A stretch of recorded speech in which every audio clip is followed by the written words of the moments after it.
मतलब जब लगातार एक के बाद एक गलत समाचार आता है, एक बुरा समाचार आता है, तो वो एक अच्छा सिग्नल नहीं होता है, अच्छा साइन नहीं होता है। वो बताता है कि आगे आने वाला समय बुरा है, आगे आने वाले समय में मार्केट में भारी गिरावट हो सकती है। नमस्ते दोस्तों, मैं प्रवीण मलिक अपने इस YouTube चैनल पे आपका स्वागत करता हूँ। आज का ये वीडियो किसी श्रृंखला का भाग नहीं है। आज का ये वीडियो हमने स्पेसिफिकली हिंडनबर्ग रिसर्च की रिपोर्ट के चर्चा के लिए बनाया है। आपको पता ही होगा कि 2 दिन पहले हिंडनबर्ग रिसर्च ने एक रिपोर्ट पब्लिश करी थी, जिसमें उन्होंने सेबी की चीफ के ऊपर काफ़ी एलिगेशंस लगाए। उन्होंने कहा कि सेबी की चीफ और उनके पति ने काफ़ी गलत तरीके से अडानी के स्टॉक से पैसा बनाया है।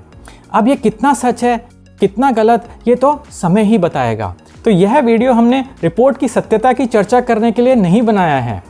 यह वीडियो हमने इसलिए बनाया है ताकि हम समझ सकें कि ऐसे समय पे छोटे निवेशकों को क्या करना चाहिए।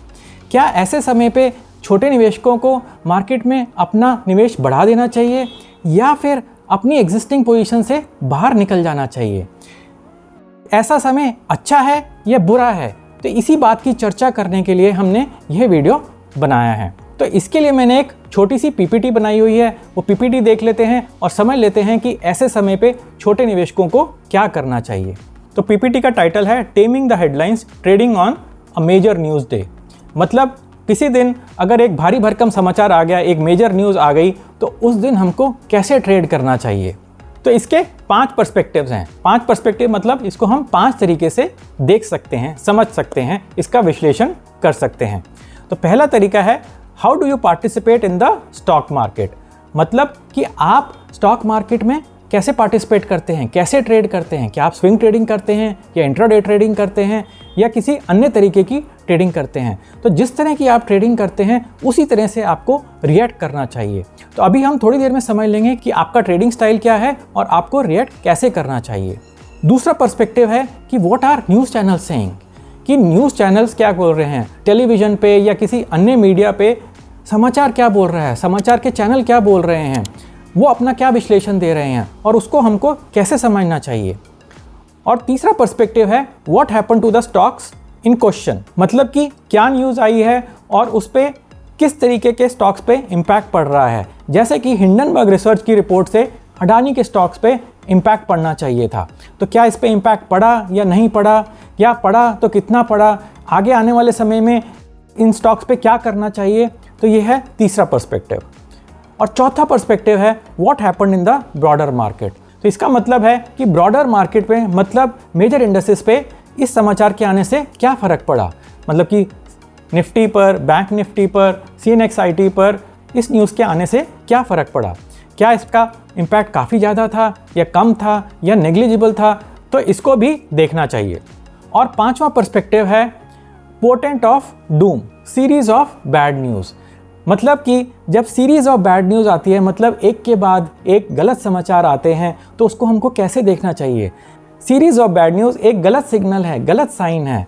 यह इशारा करता है कि आगे आने वाला समय ठीक नहीं है, आगे आने वाले समय में और कठिनाई हो सकती है।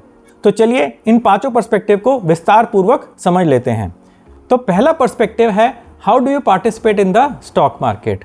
तो अलग अलग निवेशक अलग अलग तरीके से मार्केट में काम करते हैं, वो अलग अलग तरीके से पैसा कमाते हैं या पैसा गंवाते हैं।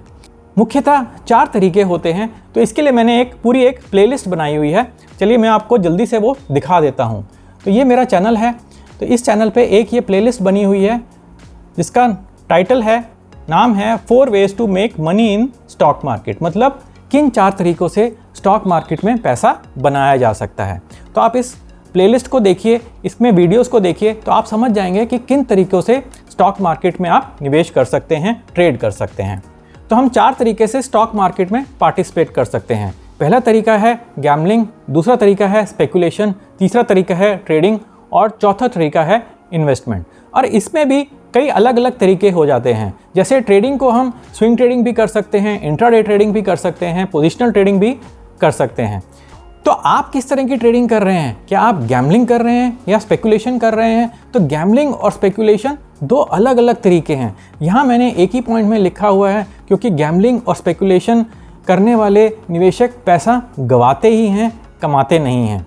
तो इसकी चर्चा मैंने अपनी प्लेलिस्ट में विस्तार पूर्वक करी हुई है। दूसरा तरीका होता है ट्रेडिंग। तो ट्रेडिंग आप कई तरीके से कर सकते हैं, जैसे कि intraday trading, swing trading, positional trading और कई अन्य तरह की ट्रेडिंग भी कर सकते हैं। तो अगर आप एक पर्टिकुलर तरीके की ट्रेडिंग कर रहे हैं तो न्यूज़ डे वाले दिन आपका रिएक्शन भी उसी तरीके का होना चाहिए। और आखिरी तरीका है इन्वेस्टमेंट।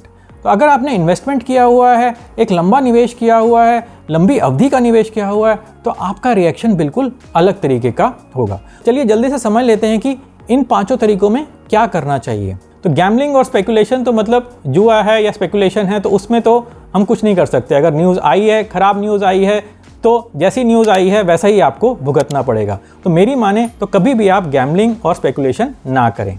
अगर आप इंट्राडे ट्रेडिंग कर रहे हैं तो आप चार्ट्स को देखिए और चार्ट्स को समझ के इंट्राडे ट्रेडिंग करिए। अगर आपको एक अच्छी कैंडल मिल जाती है, एक अच्छी पोजीशन पे मिल जाती है, तब आप अपना ट्रेड शुरू करिए, चाहे वो लॉन्ग ट्रेड हो या वो शॉर्ट ट्रेड हो। लेकिन आप ट्रेड चार्ट्स को देख के ही करिए और सिर्फ इंट्राडे ट्रेड करिए कि सुबह ट्रेड शुरू किया और शाम तक ख़त्म कर दिया। अगर आप ट्रेड को कैरी करेंगे तो हो सकता है कि न्यूज़ शाम को आए या रात को आए और आपको अगले दिन मुश्किल हो जाए। और तीसरा तरीका है स्विंग ट्रेडिंग। तो अगर आप स्विंग ट्रेडिंग कर रहे हैं, आप अपना ट्रेड कुछ दिन तक कैरी फॉरवर्ड करते हैं, तो ये हो सकता है कि शाम को या वीकेंड पर कोई गलत न्यूज़ आ जाए, ख़राब न्यूज़ आ जाए, जिसकी वजह से आपको अपनी पोजीशन काटनी पड़े, आपका स्टॉप लॉस हिट हो जाए। तो अगर आप स्विंग ट्रेडिंग कर रहे हैं तो इतना जोखिम तो आपको उठाना ही पड़ेगा, क्योंकि गलत न्यूज़ रोज़ रोज़ नहीं आती है, कभी कभी आती है, महीने 2 महीने में एक बार ही आ सकती है। तो अगर ऐसी न्यूज़ आती है तो आप अपना सौदा काट दीजिए। और अगला तरीका है पोजिशनल ट्रेडिंग। पोजिशनल ट्रेडिंग अगर आपने करी हुई है तो एक आप लंबी अवधि का ट्रेड कर रहे हैं, 3 महीने का, 6 महीने का, या हो सकता है उससे भी ज़्यादा अवधि का आप ट्रेड कर रहे हैं। तो अगर कोई ऐसी न्यूज़ आती है तो आप अपने ट्रेड को देखिए, आप अपने स्टॉक का विश्लेषण करिए, फंडामेंटल एनालिसिस करिए, चार्ट का विश्लेषण करिए और देखिए कि उस न्यूज़ के बाद चार्ट में क्या हुआ है या क्या फंडामेंटल्स तो चेंज नहीं हो गए हैं। अगर फंडामेंटल्स चेंज हो गए हैं तो आप उस स्टॉक से बाहर निकल जाइए, या स्टॉक का मोमेंटम बदल गया है तो आप उस स्टॉक से बाहर निकल जाइए। लेकिन अगर चार्ट में कुछ नहीं दिख रहा है या फंडामेंटल एनालिसिस में कोई बदलाव नहीं हुआ है तो आप उस स्टॉक में बने रहिए।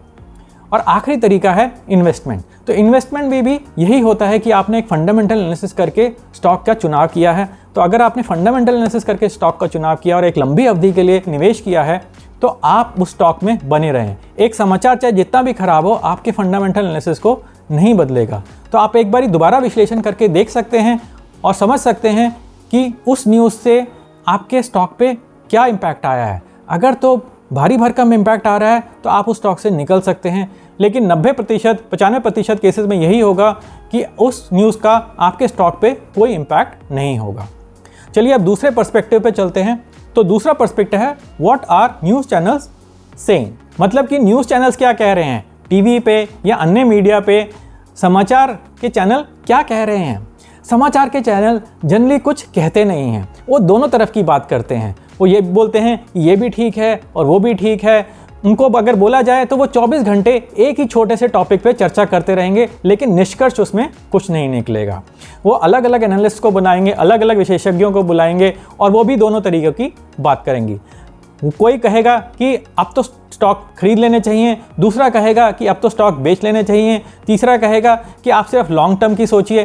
तो वो कोई भी निष्कर्ष नहीं निकालेंगे, कोई भी आपको सॉलिड ओपिनियन नहीं देंगे। तो मेरी मानिए तो न्यूज़ चैनल को तो देखिए ही मत। न्यूज़ चैनल को सिर्फ 5 मिनट के लिए देखिए, 10 मिनट के लिए देखिए, न्यूज़ समझने के लिए देखिए, ओपिनियंस जानने के लिए मत देखिए। जब आपको न्यूज़ समझ आ जाए तो अपना ओपिनियन खुद ही बनाइए, अपना विश्लेषण खुद ही करिए। और इसके लिए सबसे ज़रूरी है कि आपको मार्केट की समझ होनी चाहिए, आपको खुद ही सीखना चाहिए। तो आप फंडामेंटल एनालिसिस सीखिए, टेक्निकल एनालिसिस सीखिए। और इन एनालिसिस को सीखने के लिए मैंने अलग अलग प्लेलिस्ट बनाई हुई है। स्विंग ट्रेडिंग के लिए तो मैंने एक पूरा कोर्स भी डाला हुआ है, तो आप वो कोर्स को फ्री में इसी चैनल पर देख सकते हैं। चलिए मैं जल्दी से आपको ये प्लेलिस्ट दिखा देता हूँ। तो यहाँ पे एक प्लेलिस्ट है फ्राइडेज फंडा। तो इस फ्राइडेज फंडा में कई सारे वीडियोस हैं जिसमें हमने फंडामेंटल एनालिसिस की चर्चा करी हुई है। तो फंडामेंटल एनालिसिस के बारे में समझाया हुआ है। और यहाँ पे एक दूसरी प्लेलिस्ट है स्विंग ट्रेडिंग ट्रेनिंग। तो इसमें हमने स्विंग ट्रेडिंग की पूरा कोर्स बनाया हुआ है। ये एक फ्री कोर्स है, तो आप यहाँ जाके इसके लेसन्स देख सकते हैं और स्विंग ट्रेडिंग को अच्छी तरह से समझ सकते हैं। तो चलिए वापस आते हैं और तीसरा पर्सपेक्टिव भी देख लेते हैं। तो तीसरे पर्सपेक्टिव है what happened to the stocks in question. तो न्यूज़ क्या आई थी और उससे किस तरह के स्टॉक्स पे इम्पैक्ट हो सकता था। तो जैसा कि इस केस में हिंडनबर्ग रिसर्च की रिपोर्ट आई थी जिससे अडानी के स्टॉक्स पे इम्पैक्ट हो सकता था। तो क्या हुआ है या नहीं हुआ है ये तो हम मार्केट का एनालिसिस करके ही बता सकते हैं, परंतु अगर आप ऐसे स्टॉक्स में निवेशित हैं तो आप उसका एनालिसिस जरूर करिए, उसका विश्लेषण जरूर करिए। आप ये देखिए कि अगर आपने इन स्टॉक्स में निवेश किया था तो उस समय की स्थिति क्या थी और आज की स्थिति क्या है। क्या न्यूज़ आने की वजह से स्थिति में बदलाव आया है? अगर स्थिति में बदलाव आया है तो आप उन स्टॉक से निकल सकते हैं, लेकिन अगर स्थिति में कोई बदलाव नहीं आया है तो आप उन स्टॉक में बने रह सकते हैं। तो चलिए जल्दी से अभी ये देख लेते हैं कि अडानी के स्टॉक्स पे क्या इम्पैक्ट आया है। तो यहाँ हमने मनी कंट्रोल की वेबसाइट खोली हुई है। तो यहाँ हम निफ्टी 100 के टॉप लूजर्स को देख लेते हैं। तो अगर हम इस सूची में देखते हैं तो यहाँ पे अदानी टोटल गैस ने करीब 4% की गिरावट देखी। उसके बाद अदानी एनर्जी ने करीब 4.25% की गिरावट देखी और उसके बाद अदानी पोर्ट्स ने भी करीब 2% की गिरावट देखी। और थोड़ा सा नीचे आ जाएं तो यहाँ अदानी एंटरप्राइजेज़ ने करीब 1% की गिरावट देखी। तो ऐसा कुछ नहीं है कि अदानी के स्टॉक्स ने काफ़ी गिरावट देखी है। हाँ, सारे के सारे अदानी के स्टॉक्स ने गिरावट जरूर देखी है, लेकिन उसके अलावा भी कई और स्टॉक्स ने भी गिरावट देखी है, जैसे LIC ऑफ इंडिया ने भी देखी है, जाइडस लाइफ ने भी देखी है, ABB इंडिया ने भी देखी है और भी कई अन्य स्टॉक्स ने गिरावट देखी है। तो ऐसा नहीं है कि अदानी के स्टॉक्स ने ही गिरावट देखी है। तो हाँ, ये बिग न्यूज़ डे तो था, एक गलत समाचार तो था जिसकी वजह से यह संभव था कि अदानी के स्टॉक्स नीचे जा सकते थे। और अगर आप अदानी के स्टॉक्स के चार्ट देखेंगे तो सुबह के समय अदानी के स्टॉक नीचे जरूर गए थे, लेकिन उसके बाद रिकवर कर गए। ऐसे ही निफ्टी में भी हुआ, बैंक निफ्टी में भी हुआ। तो इसलिए हम ये नहीं कह सकते कि ये समाचार बहुत ही खराब था। चलिए वापस चलते हैं और चौथे पर्सपेक्टिव को भी देख लेते हैं। तो what happened in the broader market. Broader market मतलब कि इंडिसेस में क्या हुआ, निफ्टी 50 में क्या हुआ, निफ्टी बैंक में क्या हुआ, निफ्टी IT में क्या हुआ या क्या हो सकता था। तो ये चार्ट्स को देख के हमको बहुत ही जल्दी अच्छी तरह से पता चल जाता है। तो चलिए जल्दी से चार्ट्स को देख लेते हैं। तो यहाँ पे मैंने ये निफ्टी का चार्ट खोला हुआ है। ये निफ्टी का दैनिक चार्ट है। तो आज निफ्टी ने कुछ खास नहीं किया, न्यूट्रल ही रहा, ऊपर नीचे किया। सुबह के समय नीचे खुला, फिर उसके बाद ऊपर चला गया और क्लोजिंग के समय वो ओपनिंग के लेवल्स पर ही क्लोज हुआ। तो चलिए इंट्राडे कैंडल्स भी देख लेते हैं, 1 घंटे की कैंडल्स देख लेते हैं। तो अगर आप 1 घंटे की कैंडल्स देखेंगे तो पिछले कुछ दिनों से ऐसा प्रतीत हो रहा है कि यहाँ पे निफ्टी एक बेस बना रहा है और शुक्रवार के दिन एक अच्छा बाउंस मिला था और एक अच्छी क्लोजिंग भी मिली और आज के दिन न्यूट्रल ही रहा। तो मुझे ये लग रहा है कि निफ्टी में ऐसा कुछ खास हुआ नहीं है। निफ्टी ने एक अच्छा बेस बनाया है और ये अब ऊपर की तरफ जाने वाला है। तो ये एक शॉर्ट टर्म मूवमेंट ही है कि शॉर्ट टर्म मूवमेंट मतलब अगले 2-3 दिन निफ्टी ऊपर जा सकता है, लेकिन लॉन्ग टर्म में हम ये नहीं बोल सकते कि निफ्टी ऊपर जाने वाला है। जब ये शनिवार को ये न्यूज़ आई थी तो निफ्टी एक अच्छा बेस बना चुका था और शुक्रवार को एक उसने अच्छा बाउंस भी दे दिया था। तो ऐसा प्रतीत हो रहा था कि इस न्यूज़ का कोई ज़्यादा इम्पैक्ट नहीं होगा और ऐसा ही हुआ कि आज के दिन निफ्टी खुला तो थोड़ा सा नीचे, थोड़ा और नीचे भी गया, लेकिन उसके बाद एक बहुत ही अच्छा बाउंस आया और निफ्टी की जो क्लोजिंग है वो न्यूट्रल क्लोजिंग है, ना अच्छी कह सकते हैं ना बुरी कह सकते हैं। आगे आने वाले समय में शॉर्ट टर्म बाउंस तो मिलना चाहिए। चलिए बैंक निफ्टी को भी देख लेते हैं। तो बैंक निफ्टी ने भी एक अच्छा बेस बनाया हुआ है। आगे आने वाले समय में मुझे लगता है कि एक अच्छा बाउंस मिलेगा। CNX IT को भी देख लेते हैं। तो CNX IT का भी चार्ट वैसा ही है।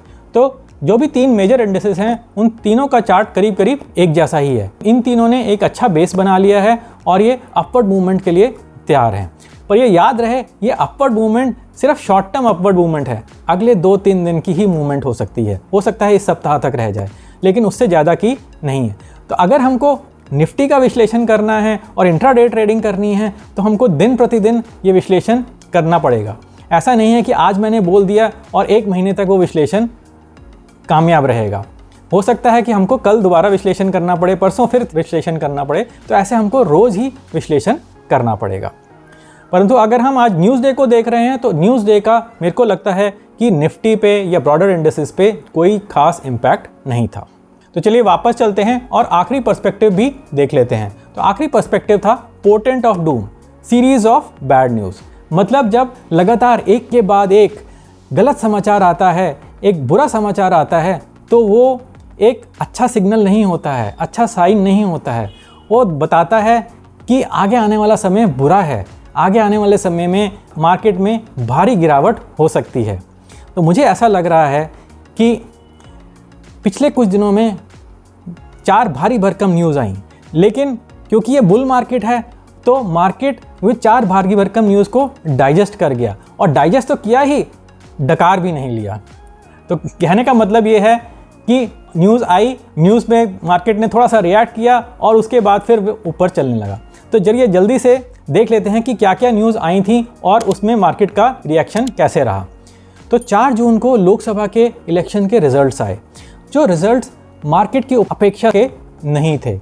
बीजेपी एनडीए ने कम सीट्स ली, इसलिए मार्केट को अच्छा नहीं लगा। चलिए चार्ट्स पे चलते हैं और जल्दी से देख लेते हैं कि मार्केट ने इस न्यूज़ पर कैसे रिएक्ट किया। तो चलिए निफ्टी के चार्ट पे चलते हैं और दैनिक चार्ट पे चलते हैं और 4 जून को देख लेते हैं।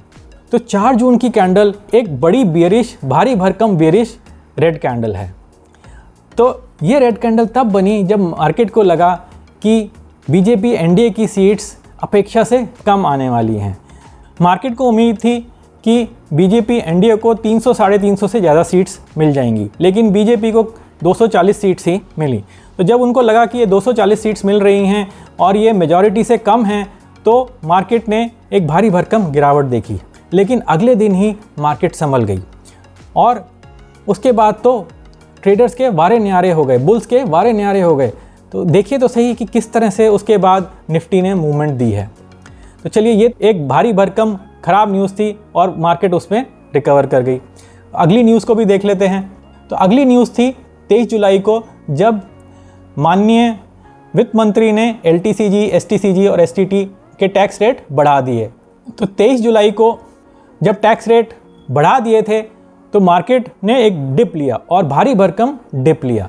लेकिन दोपहर तक आते आते, मार्केट की क्लोजिंग तक आते आते मार्केट रिकवर कर गई। बाज़ार ने एक अच्छी कैंडल बनाई, एक पिन बार कैंडल बनाई। तो इसको हम ख़राब कैंडल नहीं बोल सकते हैं, लेकिन इंट्राडे में बहुत ही ख़राब हुआ। काफ़ी स्टॉक्स काफ़ी नीचे तक चले गए थे, लेकिन रिकवरी भी उसी स्पीड से हुई। तो बुल मार्केट में अगर ख़राब न्यूज़ आती है तो रिकवरी भी बहुत जल्दी हो जाती है। लेकिन अगर एक सीरीज़ ऑफ बैड न्यूज़ आ जाती हैं तो आने वाला समय अच्छा नहीं होता है। फिर उसके बाद 31 जुलाई को बैंक ऑफ जापान ने रेट इंक्रीज़ कर दिया। तो 31 जुलाई के बाद अगले 3-4 दिन मार्केट ने एक भारी गिरावट देखी। तो ये गिरावट 31 जुलाई के बाद की है और 31 जुलाई के बाद यहाँ पे थोड़ा सा बेस बना और उसके बाद 10 अगस्त को हिंडनबर्ग की न्यूज़ आ गई। तो हिंडनबर्ग की न्यूज़ भी मार्केट ने डाइजेस्ट कर ली है। नहीं, हो सकता है कि अगले 2-3 दिन में हमको पता लगे कि हिंडनबर्ग की न्यूज़ डाइजेस्ट हुई है कि नहीं हुई है, परंतु मेरे को लगता है कि डाइजेस्ट हो गई है। तो आगे आने वाले 2-3 दिन में मार्केट ने एक अच्छा बेस बना दिया है और मार्केट एक बाउंस की तैयारी में है। तो चलिए देखते हैं अगले 2-3 दिन में क्या होता है। तो ये याद रखिए कि जो बाउंस होगा ये एक शॉर्ट टर्म बाउंस ही होगा, ये लॉन्ग टर्म बाउंस नहीं है। जैसा कि मैं बोल ही रहा हूँ कि पिछले कुछ दिनों में 4 भारी भरकम ख़राब न्यूज़ आई, लेकिन मार्केट ने उनको सबको डाइजेस्ट कर लिया है। तो ये समय ज़्यादा देर तक चलेगा नहीं। अगर एक भी और ऐसी न्यूज़ आती है तो मार्केट शायद उसको सहन ना कर पाए। तो वो कितने समय में आएगी ये तो नहीं पता, क्या न्यूज़ आएगी ये भी नहीं पता, लेकिन जब भी आएगी तो वो मार्केट को ले डूबेगी। हो सकता है वो एक न्यूज़ ना हो और 2-3 न्यूज़ हों जब वो मार्केट को ले डूबे। तो आपने एक अंग्रेज़ी की कहावत तो सुनी ही हुई होगी कि the straw that broke the camel's back, मतलब कि हमने ऊँट के ऊपर काफ़ी सारा सामान डाल दिया था, उसके ऊपर हमने एक छोटा सा तिनका ही डाला तो ऊँट ढह गया। तो सिचुएशन वैसी ही बनी हुई है। संभावना वही है कि अब काफ़ी ख़राब न्यूज़ आ गई हैं और आगे आने वाले समय में अगर 1-2 वीक और ख़राब न्यूज़ आती हैं तो मार्केट ढह जाएगी। तो ढह जाएगी का क्या मतलब है, मैं आपको चित्र बना के दिखा देता हूँ। तो हो सकता है कि मार्केट अभी ऐसे चल रही है, आगे आने वाले समय में थोड़ा सा ऊपर नीचे करे। हो सकता है इस पूरे मूव में वो 3-4-5 महीने लगा दे और फिर उसके बाद नीचे गिरे। या फिर ये भी हो सकता है कि मार्केट अभी ऐसे चल रही है, आने वाले समय में नीचे आए, फिर ऊपर आए, फिर थोड़ी और नीचे चली जाए, फिर थोड़ी सी ऊपर आए, फिर और नीचे चली जाए, फिर ऊपर आए, फिर और नीचे चली जाए। तो इस तरह से भी हो सकता है। तो यह मूव कोई 1 या 2 दिन का या 1 या 2 सप्ताह का मूव नहीं होगा, ये अगले 3-4-5 महीने का हो सकता है या उससे भी अधिक का हो सकता है। तो आगे आने वाले समय में हो सकता है कंसोलिडेशन हो और उसके बाद मार्केट नीचे गिरे, या आगे आने वाले समय में हो सकता है धीरे धीरे करके मार्केट बर्स्ट में नीचे गिरना शुरू करे। तो ये कब होगा, हो सकता है वो 1 महीने बाद हो सकता है वो 2 महीने बाद हो, लेकिन मुझे लगता है कि आगे आने वाला समय ऐसा ही है। और मेरा ये विश्लेषण सिर्फ न्यूज़ के ऊपर नहीं है, मैं ये चार्ट्स को देख के भी बोल रहा हूँ, लॉन्ग टर्म चार्ट्स को देख के बोल रहा हूँ। तो चलिए इसको जल्दी से डिलीट कर देते हैं, सारी रेखाएं को हटा देते हैं और मंथली चार्ट पे चलते हैं, मासिक चार्ट पे चलते हैं। तो कोविड के बाद, यहाँ पे ये कोविड था और कोविड के बाद मार्केट निरंतर ऊपर जा रही है। तो अगर हम फिबोनाची रिट्रेसमेंट करें तो फिबोनाची रिट्रेसमेंट से लेवल आ रहा है करीब करीब 26,200 का। तो चलिए मैं जल्दी से लिख देता हूँ, 26,200 का लेवल आ रहा है। तो मार्केट को 26,200 तक जाना चाहिए। हो सकता है थोड़ा सा और ऊपर चले जाए, 26,300 चली जाए, 26,500 चली जाए, या उससे भी थोड़ा सा अधिक चली जाए, या उससे थोड़ा सा कम भी चली जाए। तो 26,200 अब आज के लेवल के काफ़ी निकट है। तो मुझे लगता है कि आगे आने वाले 1-2 महीने में मार्केट इस लेवल पर आएगी और उसके बाद नीचे गिरना शुरू हो जाएगी। अब ये ज़रूरी नहीं है कि वो एकदम धड़ाम से नीचे गिर जाए, हो सकता है वो थोड़ा सा ऊपर नीचे करे, कंसोलिडेट करे और अपना समय ले और उसके बाद नीचे गिरना शुरू हो। तो ये तो आगे आने वाला समय ही बताएगा कि क्या होगा, लेकिन पीक के समय हमको चार्ट पे भी सिग्नल मिल जाएंगे कि मार्केट अब गिरने वाली है, मार्केट में अपवर्ड ट्रेंड खत्म हो गया है। तो चलिए वापस चलते हैं और 5 पर्सपेक्टिव्स को दोबारा देख लेते हैं। तो ये थे हमारे 5 पर्सपेक्टिव्स। तो हमने यहाँ पे हिंडनबर्ग रिपोर्ट का विश्लेषण किया, हमने हिंडनबर्ग रिपोर्ट को उदाहरण के तरीके से लिया, परंतु ये जो विश्लेषण है किसी भी सामान्य न्यूज़ या असामान्य न्यूज़ पे किया जा सकता है। तो आपको अपना विश्लेषण खुद ही करना है, आपको किसी के ओपिनियन नहीं सुनने हैं, आप सिर्फ न्यूज़ सुनिए और उसके बाद अपना ओपिनियन खुद ही बनाइए, अपना निष्कर्ष खुद ही निकालिए। अपना निष्कर्ष निकालने के लिए आप स्टॉक मार्केट को सीखिए, आप ट्रेडिंग को सीखिए, आप इन्वेस्टमेंट को सीखिए, आप फंडामेंटल एनालिसिस को सीखिए और सीखने के बाद ही आप विश्लेषण करिए। तो वीडियो का अंत करने से पहले मैं यही कहना चाहूँगा कि you can never become rich by taking borrowed money और बोरोड एडवाइस। तो इसका मतलब ये है कि आप रिच नहीं बन सकते, रईस नहीं बन सकते अगर आप उधार के पैसे से ट्रेड करते हैं या उधार की एडवाइस से ट्रेड करते हैं। तो अपनी एडवाइस खुद बनाइए, अपना विश्लेषण खुद करिए। तो आशा है कि आपको आज का वीडियो पसंद आया होगा, आपको इससे काफ़ी जानकारी मिली होगी। तो आगे आने वाले समय में कोई गलत न्यूज़ आती है तो आप उस दिन को संभाल पाएंगे। अगर आपको ये वीडियो पसंद आया है तो ज़ोर से एक थम्स अप दबाइए और इस वीडियो को अधिक से अधिक शेयर करिए। नमस्ते और धन्यवाद।